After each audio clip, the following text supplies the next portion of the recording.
I'm thinking of leaving my wife because of her weight. Not because I don't find her attractive, but because her health is slipping away. Before you judge me, let me paint you the whole picture. My wife Rachel is the most beautiful woman I've ever known. Even more radiant after bringing our son into this world 3 years ago. When I watch her reading bedtime stories to him, her eyes lighting up at his giggles, my heart still skips the same way it did when we first met.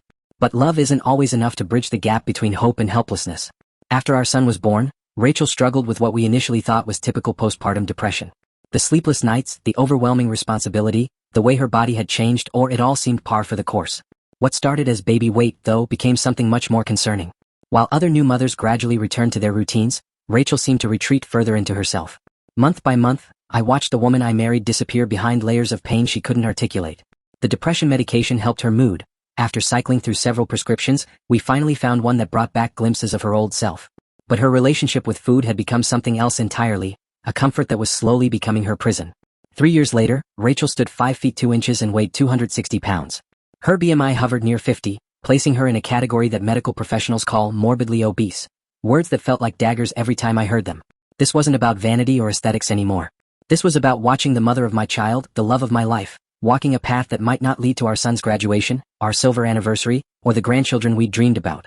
I became a man desperate to save his family, trying every gentle approach I could imagine. "Hey honey, wanna hit the gym with me today?"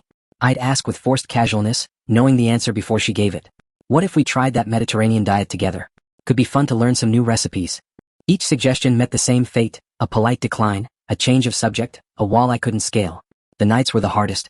Lying beside her as she used her CPAP machine, listening to the mechanical breathing that had become necessary because her weight was literally suffocating her in her sleep. Watching her reach for her cane, a recent addition that broke my heart every time I saw it. Just to walk to the mailbox or up the stairs to our son's room. Rachel worked as a high school counselor, spending her days helping teenagers navigate their problems while struggling with demons of her own. The irony wasn't lost on either of us. During the pandemic, her job moved online, which meant even less physical activity. I worked from home too, so I could see the daily patterns, the snacking between Zoom calls, the way she'd order takeout when cooking felt too overwhelming, the gradual replacement of movement with sedentary comfort. We shared household duties fairly. I cooked breakfast every morning and dinner several times a week, she handled lunches and her share of cleaning.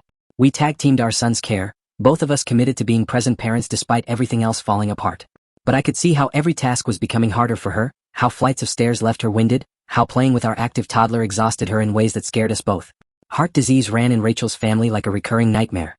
Her grandmother had died at 58, her father at 62. The genetic cards were already stacked against her, and her weight was adding fuel to a fire that might consume her before our son even reached his teens. Full story in the link below.